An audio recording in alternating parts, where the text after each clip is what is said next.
Hey there, Jeremy Weiss here with Weiss Tech Hockey, and today I wanted to talk a little bit about body contact. There have been a couple coaches that have written me asking how to teach the beginning phases of body contact to their first year peewees or minor peewees, and kind of how to get them used to taking the body, making the hit, and doing it in the correct ways.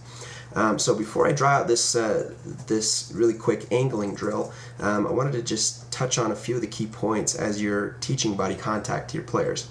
There are a lot of steps that need to take place before any physical contact is ever made with the opposing player. So first of all, your players have to be able to skate, and I'm talking about like raw skating abilities. So being able to skate properly forward, backwards, pivots, crossovers, all of that stuff. The fundamentals have to at least have a fairly solid base if they're ever going to be effective with playing the body in a game situation. After raw skating ability is starting to get under control, then you've got to worry about agility. And agility is basically just using those raw skating abilities quickly to be able to go side to side, front to back, very quickly and under control. So skating raw abilities plus agility, that's what's going to allow you to be able to keep up with the opposing players and close the gap properly and all that other good stuff. Which brings us to the next point. After you've kind of got those first two basics under control, then what you got to do is start working on the tactical elements, which is angling, gap control. Those are kind of the main two points on that. So angling and gap control, that's just getting your body into the proper position to be able to make the hit. And one side note, as you're talking about, before you even talk about any of this with your players, what you got to really make sure that they understand is the purpose of body contact. And the purpose of body contact isn't to impress the fans. It's not to injure the other team. It's simply to separate the man from the puck.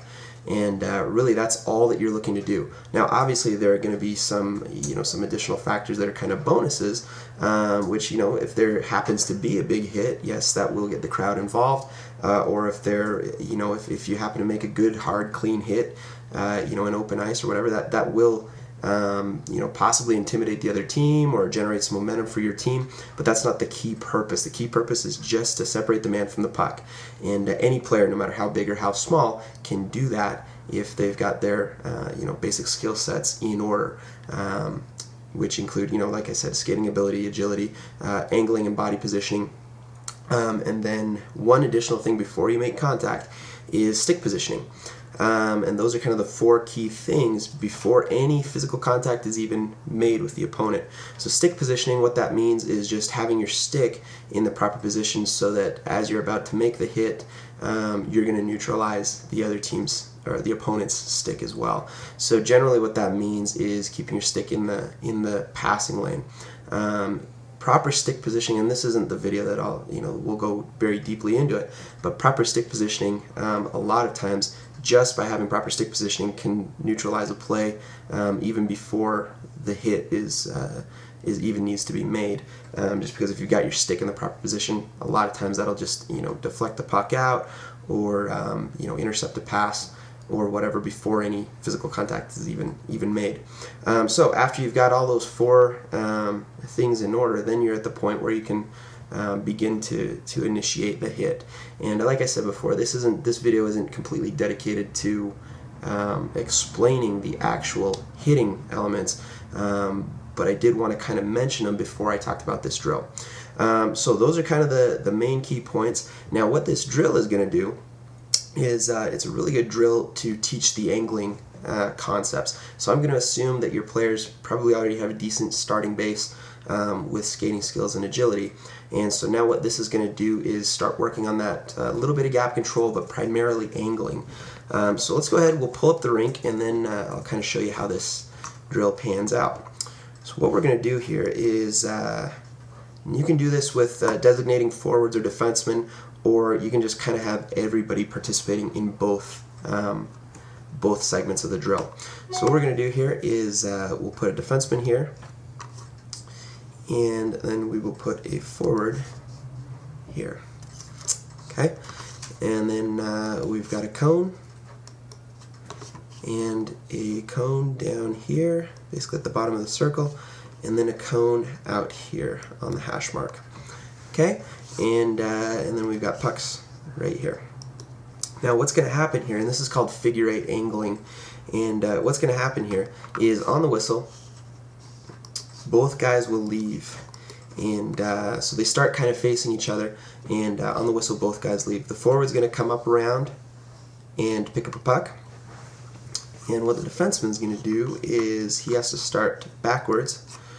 So he'll go backwards around the bottom of the cone, and then pivot into a forward pivot, and then come up around this cone. And you'll notice I kind of drew a little bit of a wide turn there. That's just the purpose is to allow him to adjust and make that angle. So after the forward picks up the puck, then obviously he's going to try and drive. Okay. And as he's driving, the defenseman will try and pick up the angle and seal off the boards for him. So that's the very basic variation of this drill. As the team gets more and more efficient at doing this, then what you're going to want to do is start removing some of those limitations. So at the start, you might have to, you might designate that the forward has to drive wide, so he can't cut inside on the defenseman. He has to drive wide, beat him wide, and then he can either do a wraparound or a cut in front of the net, either way. As the defensemen start getting better, then you can designate that that the forward can cut inside if if the defenseman doesn't take the proper angle, because obviously in a game situation that will be an option. So start removing some of these limitations as the players get more effective at shutting down the gap and shutting down the angles. And then to even take it to a further variation, you can start removing some of the cones. And the main cone that I would probably say you could remove is this one. And then that just removes that limitation. So if the defenseman needs to cut in closer because he's got a faster forward, then he'll be able to do that. Obviously, the closer in you cut, the more it leaves the forward as an option to cut inside. So that's where the read and react comes in. Those defensemen, they need to figure out exactly where the angle is and how they can play that to keep the forwards to the outside and cut down their angle in front of them, while at the same time not letting the forward cut inside and get behind them that way. So that's the figure eight angling drill, along with a couple little pointers on hockey body contact development for your team. Hopefully this one works for you, and we'll see you guys next time.